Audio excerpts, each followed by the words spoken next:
Beginning transmission.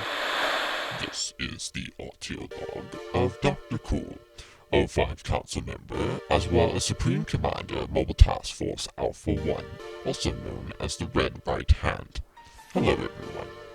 Now, since my last article reading request was over SCP-1106, today we shall be doing the next SCP in line. Honestly, I have never had such perfectly lined requests before, and especially from two different field operatives. However, the field operative that has requested this SCP reading is one of our more astronomical, knowledgeable researchers here in the Foundation, and has even been secretly planted within NASA here in the United States. Her field operative name is Agent Frigid Chick. Well, she has requested that I read this SCP in question, and it is one of the other interesting space anomalous SCPs that we have. So, let us get into the article file for today. Item number SCP-1107, Object Class Safe, Special Containment Procedures. Although SCP-1107 cannot be directly contained, it is important that knowledge of SCP-1107 not be released to the general public. As SCP-1107 is difficult to receive, cover-up is easily accomplished by the insertion of agents into the United States National Aeronautics and Space Administration.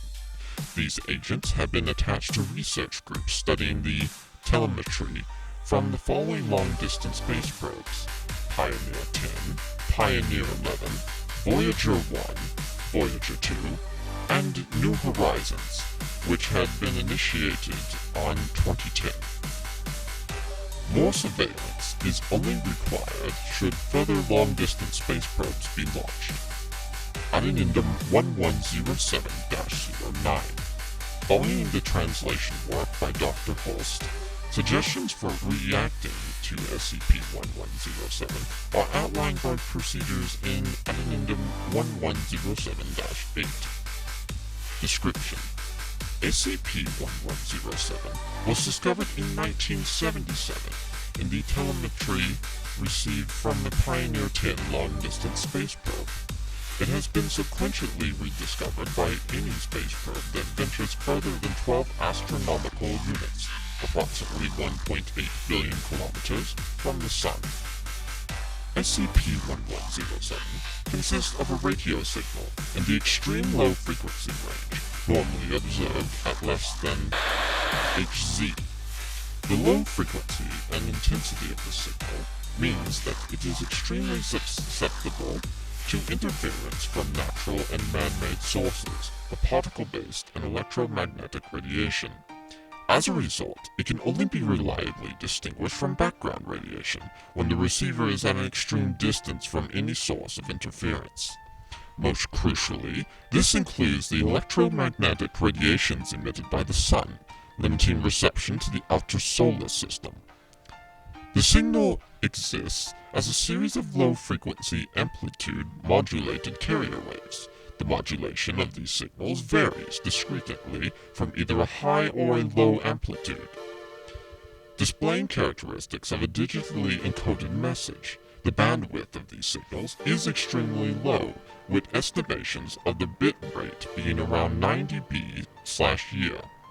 Despite this low data transmission rate, SCP-1107 clearly represents a transmission of intelligible data within our solar system. Currently, the information content of these signals is unknown. Triangulation of these signals by the available probes has determined that they are emitted by objects found in the Kuiper Belt and the Oort cloud in the outskirts of the solar system. Low-bound estimates on the number of objects emitting these signals suggest that there are over a million separate transmitters. Telescopic observation of some of the nearer transmitters reveals them to be asteroid-like bodies. Spectrograph analysis of these bodies revealed them to contain unusually high purity silicon and silicate-based crystals with phosphorus and boron-based dopants. thermal telemetry reveals a discrepancy in the amount of solar energy absorbed on the hot surface-facing side of these objects, and the infrared energy emitted by the cold outwards-facing side.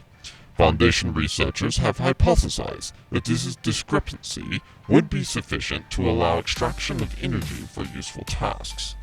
However, the energy extracted would be almost negligible, suggesting that such tasks would either need to be very small or carried out over a long time, given that no mechanical action has been observed by SCP-1107 emitters. The most likely purpose of this task would be some form of information processing activity.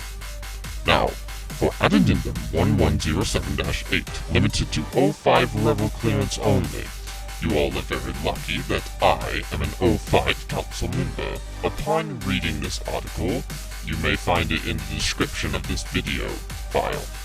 However, I have given all of you researchers permission to look at this file and addendum in question. So, all you merely need to do is access the article here in the video description box, then click on the addendum below that says O5 level clearance, and then you will be able to read it. You are most very welcome. Anyway, that is all the time that I have for today, and thank you, Frigid Chick, for your request. If you would like to hear me read any other SCP files, then please leave a comment below. I will be happy to do it. Anyway, this is Dr. Cool, O5 Command, signing out.